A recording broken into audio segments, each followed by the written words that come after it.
I'm blocking you, Katie. What? I'm Hey, no, I'm blocking it all out. I thought we were friends. You blocked me? I blocked you on Facebook. I block you, Nancy. Block you from my social media and from texting me ever again. That's not what blocking means when we're knitting. It is not. It is a entirely different process altogether, having nothing to do with blocking someone from coming towards you. Unless you wear the thing, and then the piece can block the frost and the That's cold true. and your negative judgments. Yeah. That's not you.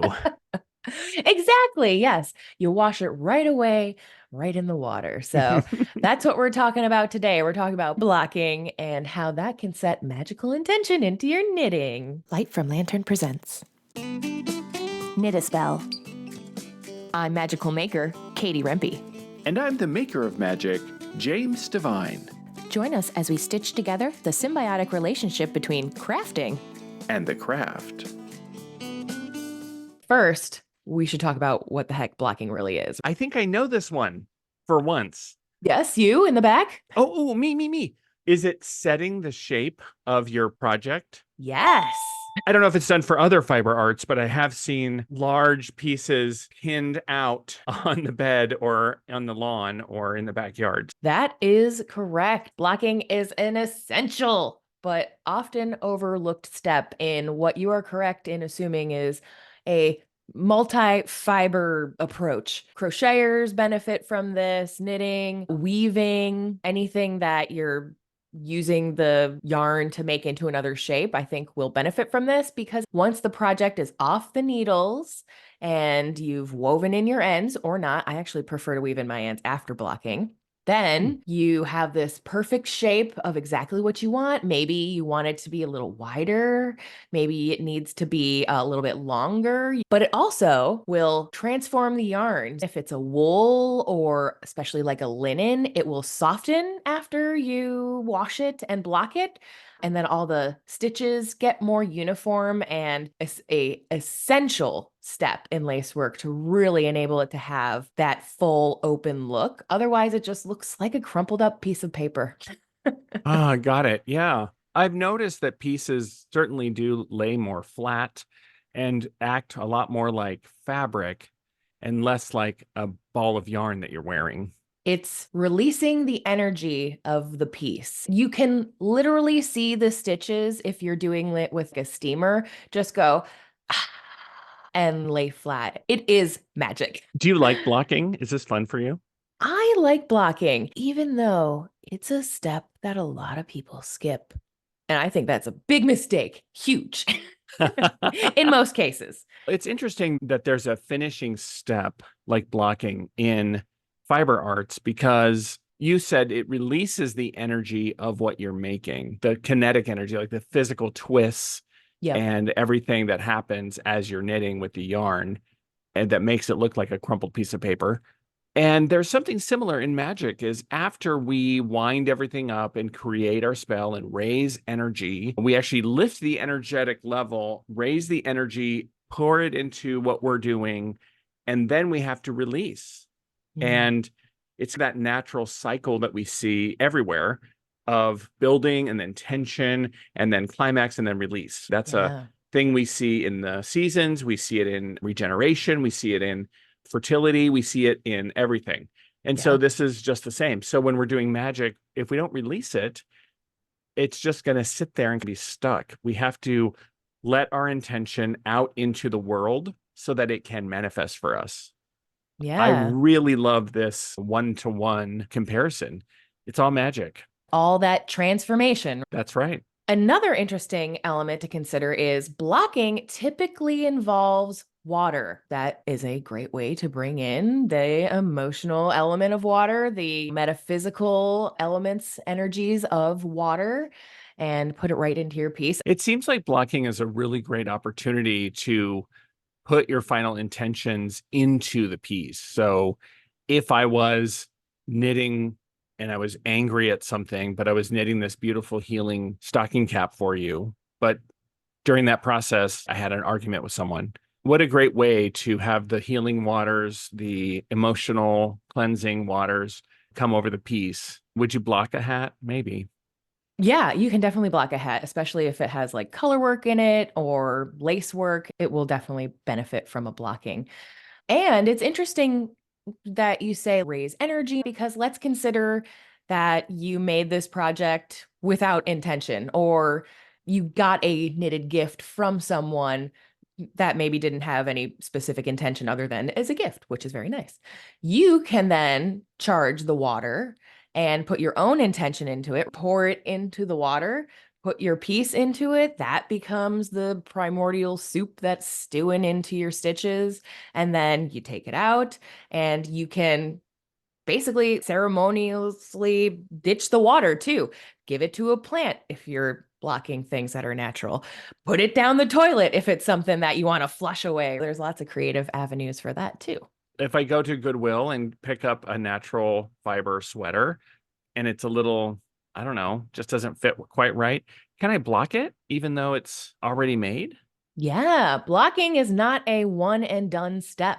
If it's something like a sweater that you wear often and you wash on occasion, then blocking it afterwards as a part of the drying process is key.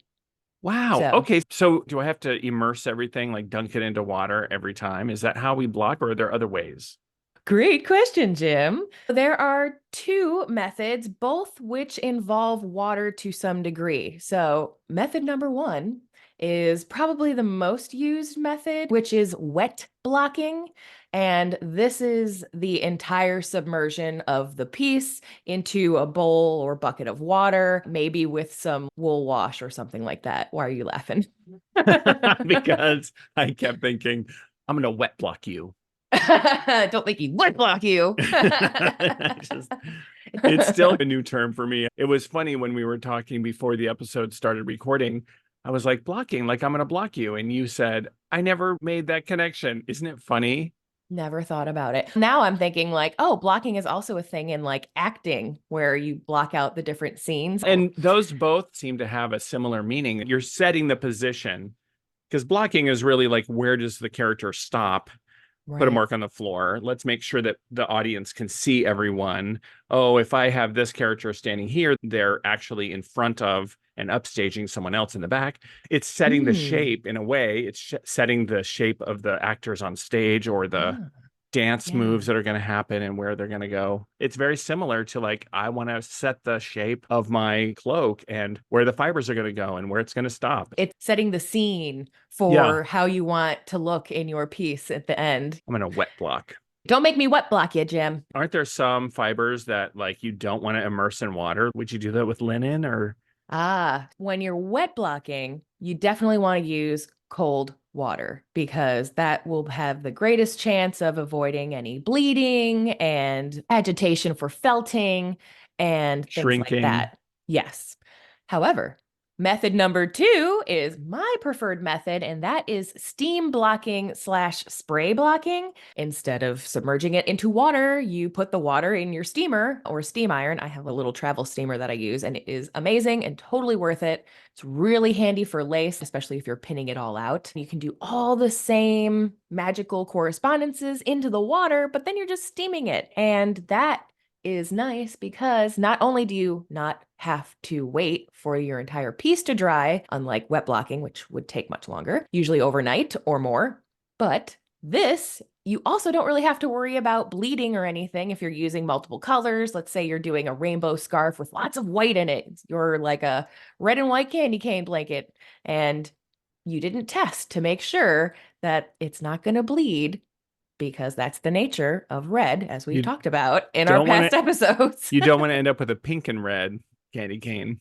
That's right. Pink on pink is cute when it's intentional. Never fun to pull it out and realize it's an entirely different color. I love that both of these have the metaphorical elements, the water, and then with steam blocking, obviously you have to heat the water up. So you could think of that as fire and water together or steam. Yep. Are they interchangeable or do you have to use one depending on the fabric? Does the fabric determine or does the preference of the creator determine? Both. So Probably the fiber should determine it. some overlap. Yes. So if you think about the emotion and the transformation of fire and the emotion of water, there's an idea for steam. Very cool. So if you were looking to use blocking as a way to set spells, you could consider the steam method as being the quicker acting one, since it's got that steamy fire element in there. Sure. Or a transformation to emotions. I want to make sure this transforms my emotions. I'm going to put it on and feel better. Yeah. Oh, yeah, And then the wet exactly. one, what's your idea for the wet block?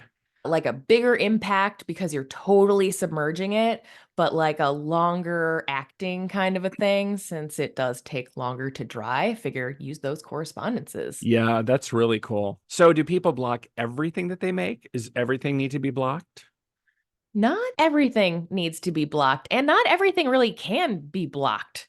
Oh, do tell. So there are some instances where either you may not really need to do it, like you may recall when we talked about garter stitch. It lays flat and it doesn't curl, so you may not have to block it, even though I still would. But there are also instances where the fiber is just not going to respond to blocking. Acrylics don't want to be blocked. Wet blocking is maybe your best bet, but even when they're dry, they tend to just snap back into their original shape. And if you heat steam it, that's a big mistake because you're going to kill it. So you're going to melt the fibers a little bit and they're going to get sad and droopy, and it's not a good time. Acrylics, just don't bother. Nope. Yeah, so grandma didn't have to block the Afghan that's on the back of the couch downstairs. Grandma may not have even known what blocking was. I don't know. Yeah. So, Yeah. did you block those socks you made for me? Oh, yeah. I definitely What? blocked the socks. Yep. And there are Sock block. sock blockers. Yes. It looks like a flat foot sock looking thing. And you put them in the socks to dry them into the shape that is like this perfect, beautiful sock shape. Oh, you have a sock I form? I don't use them because I always think they over block them, but some of them are very cute. And they're a great way to display socks. Do you ever block something on the body? If those socks stretched out or something, could I put them in the bath? Yes. Okay. Number one, don't ever steam something on your body. That will Oh, hurt so bad. thank you for telling and reminding everyone. When you put the ski mask over your head and face, don't steam block it to your face. That is like the worst facial you'll ever have. Especially Or if the the last yarn, one. especially if the yarn is acrylic and then it melts to your face. Ooh, yeah, it's a hard shell. You Mm-hmm. pull it off and it's like a Biore strip. All your pores come all out.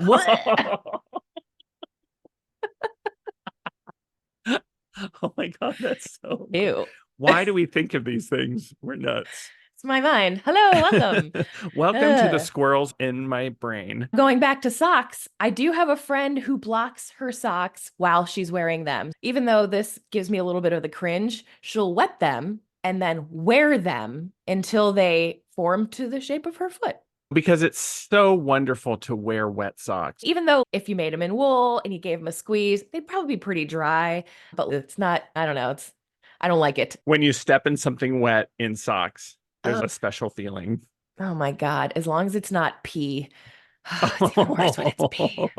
With that note, I Yeah. think we're going to let all of you marinate Mm, your feet on this little break. When we come back, we'll get more into magical things you can do while blocking. Hey, Katie, you took my intro to palmistry course. sure did. Why would you recommend it? Or would you? I, well, first of all, absolutely I would. Maybe I'm biased, but I don't think so. It, for me, was very empowering. It shined some light on how I tend to be personally self-critical, and you were really able to help me break that habit by looking at patterns as not things that are wrong, but just things that you can work with. The minuses became pluses, and I think that was something that really was very empowering. I'm really glad you said that. This is one of my major ideas is palmistry and tarot and other things reveal patterns, not predictions. And to be able to also look at your own hand and transform and reframe your perceived character defects or your self-critical analysis and look at that as a tool that's super useful and can be very positive for you, I think that's an amazing thing to do. and having it apply to a practice that is traditionally fairly fatalistic, your approach of the Divine Hand method is so positive. I would recommend it to anyone who's interested in palmistry to any degree. Totally. And where can they go to find out more? You, listener, can learn the Divine Hand palmistry method at your own pace with my brand new palmistry course. Go to intro2palmistry.com to read more information about it and to sign up. Hey Knit a Spell fans, we are back on Patreon with a new dedicated page. For just $5 a month, you'll gain access to behind-the-scenes posts, exclusive downloads and resources, and you'll be able to participate in influential polls with fellow fans. You'll also receive a free, exclusive Knit a Spell sticker sent right to your door after being a subscriber for 3 consecutive months. It's a great way to support the podcast, and Jim and I are so appreciative to everyone who's joined so far. To learn more and sign up, visit patreon.com/knitaspell. See you there. Hey knitters, Jim and I talk an awful lot about all of the patterns that I design on the show, but we don't always mention where you can get them. All of my patterns are available on Ravelry. Odds are if you're a knitter, you're already familiar with this website. However, if you're not on Ravelry, that is not a problem. You can still just send me an email to hello@lightfromlantern.com with which patterns you're interested in, and I'll help you make it happen. Thank you so much for your continued support, and remember that you can always stay up to date on the latest news and coupons by signing up for my newsletter at lightfromlantern.com. Merry make! All right, Jim, let's talk about some rituals and intentions that we might do during the blocking process. When you're blocking something, you're immersing it in water. Let's talk about wet blocking. The water itself can be charged. So the way that we charge water, there's multiple ways. You can stir herbs into the water. You can put crystals in the water. Obviously, there's some crystals that are not happy going into water, so you should research that. But if you put a quartz point or an amethyst point in there, if you're floating rosemary in there, it's probably not going to have much of an impact on your piece. If it's whole rosemary, if you're shaking your Italian blend spice mix in there, I don't know what the garlic and if it has salt will do. If you're using something like turmeric or something that might color the fabric, that's something to keep in mind if you want that or not. So what you want to put in your water can be aligned with your intention. So you can look up the herb or the crystal or the scented oil or anything that you want to put in the water and put that intent into it. Other ways of charging water is you can create moon water by exposing water to the energy of the moon. If you are at a full moon, that is symbolic of fruition and fullness and the fulfillment of what you are wanting.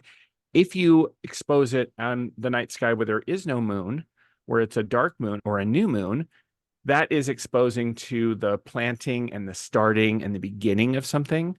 If you are in a waxing moon, that is things that are developing and growing. And if you're in a waning moon, that's things that are leaving and finishing and completing. So you have this whole cycle of the lunar phases where you can charge water and leave it outside or leave it in a window with the energy of the moon or sky on the piece. You can also charge something because it's intentionally poured and mixed during a particular astrological event. So later this summer, we're going to have a huge alignment of planets in relationship to the Earth with the sun. That might be a time to charge water because of the astrology of this grand alignment. Or if Jupiter is in Capricorn, maybe that's what you want. I just missed out on all that eclipse energy. Eclipse energy, which you may or may not want. In any case, these are ways to think about it also. And finally, you can also do toning or singing or anything that's vibrational. You can transmit those vibrations into the water. If you hold an instrument close to the water, you'll see the water start to vibrate at the top. And so you can bring some of that. You can sing above the water. You can play music above the water. You can drum next to the water, all kinds of cool stuff like that. Well, that's my favorite thing to do is drumming on the cup or whatever, the container. I do that all the time with the dog's water, just like charging it, just move it around a little bit, get those frequencies going. You can do it to your coffee. You can do it to your water bottle. You can do a sigil also. If you're using a tub, You can put a sigil on the bottom. Most markers will probably be permanent, but you could use a piece of paper or something on the bottom, or you Soap. could do it with tape or soap or something that you can wash off. And that sigil can be really powerful as well. Just draw over it in the water after Mm-hmm. you fill it up. With your Totally. finger, that's right. You could do a sigil with your finger in the water. These are all ways to charge that water. And then, of course, as you're doing that, my suggestion is before you do it, you want to map out what are you going to do? What are the steps? And then you want to sit in a moment of silence and collect yourself, ground yourself into the abundance of the earth and the limitlessness of the sky, and be in a place where you're ready to do ritual or do this working, and be aware of your intention. Let's say you knit a healing blanket for your friend who is sick. Great. Do you want to do all the things in the water that are healing? Maybe you have a little sachet, a little tied up some herbs, and you put those in, and you have some beautiful healing crystals that are in there, and you have natural spring water that you got, and you have exposed it to the waxing moon to increase the healing energy, or if it's the waning moon, to decrease the illness. So Mm. you can have all these intentions and you want to be aware of those as you're placing the packet of herbs in, and as you're placing the crystals in, and as you're putting the garment or the piece into the water, as you are doing a sigil and maybe Mm. using that to stir and get the piece totally wet.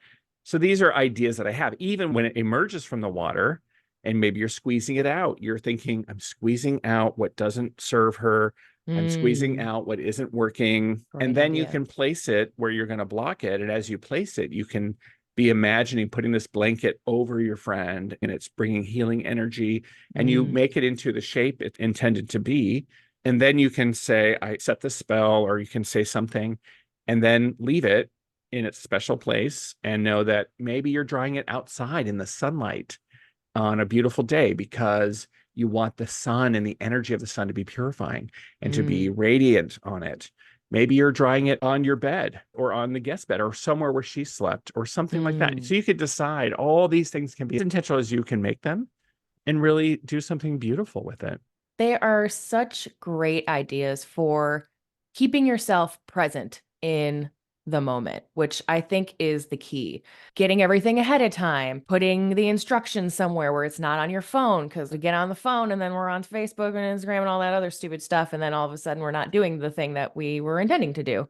Keeping that away, keeping distractions away, putting the dogs away, whatever you got to do, even if it's 5 minutes. These are things that we can figure out to do at some point during the day, one way or another. And just like you said, putting yourself in that whole different space to really dedicate yourself to the intention that you want to put in there. When we're making something for someone because they have a need or because you have an intention, a lot of times that person could be as twisted up and as stressed as the yarn is before you block. And so Mm. the act of blocking as a magical act or for yourself could be the way to remember this is relaxing all the Mm. threads, all the fibers. This is giving you a moment to open up and to be open to the possibilities that are available to you in these situations. So, like your traveler's talisman has these open holes to allow Yeah. for the open roads and for the going to be easy. When you first knit it, it's not really holding that energy very well of like open Mm. roads because it's all twisted and it looks like you said, crinkled paper. Yep. And when you block it, it really is opening up those holes for may your path be open. May you have the open doors and also like a semi-permeable membrane and also keep the weirdos away. Yes. All of that. I love Yes. that you created the Traveler's Talisman. You can get that pattern at lightfromlantern.com at Katie's website. I love that scarf. And I have a whole video that I made in April that talks all about my Traveler's Talisman and the fun magical qualities that I put in there if anyone is curious to learn more. How hard is the Traveler's Talisman to knit? Is it a beginner project, an intermediate project? I would say it's relatively easy. If you're comfortable with doing yarn overs, you can do this. There we go. You mean on purpose yarn overs or accidental yarn overs like me? On purpose yarn overs. And if you're not, this will be a great learning tool. How to do a yarn over on purpose, Jim. That's right. Holes, intentional. What? So this is the same thing. So if I got a wool sweater from a used clothing store, you said I could reblock it, right? Yeah. So are there ideas you have, Katie, about what intention I might want to do with a beautiful sweater that fits me really well, maybe a tiny bit loose, and I want to reblock it? What should I think about? Because it still smells like mothballs. If it's a little bit loose, it may benefit from a warmer water bath without being agitated, because that will help it all come back together without felting, which is not what you want, probably, unless that is what you want, in which case this is a whole different conversation. Right. Mainly, I think blocking is really good if you need a little extra width or you need it a little bit longer, because those are the directions that the knitting wants to go. If you want something to shrink, usually blocking isn't like the best method to go about Got it. it. Yeah. So if it's a great sweater, it's just, I would like it to be a half an inch or an inch longer. I could Hmm. maybe block the body and Yes. have it be a little longer. You could submerge the whole thing in water, put it on a hanger, like a one that has a nice pad on the side so you don't get those little weird points. And Right. then you can put weights on the bottom to hang it. And then when it dries, it will stay in that shape. Wow, that's really magical. Yeah. And so the water that I use, what are your ideas for the intention I would have while blocking something that I got at the used clothing store? Definitely a steam blocking for literal cleanliness and sanitization. You could put in a little lemon, you can put in like a little vinegar, and then it will really brighten up and freshen up that whole thing. And I always think when you do that, it wakes up the piece, especially since it's probably been in somebody's closet for many years before that, or been hanging out in the store for who knows how long. Or processed through the National Processing Center? Yes, it's a nice way to make it feel special and to introduce yourself to the piece, because Oh, then right. you can, look at the wash and care label if they have one. You can see all how it's made on the inside. You can see all of its little bits. So it's a nice way to be like, hello, garment, nice to meet you. What's Yeah, I going on think with you?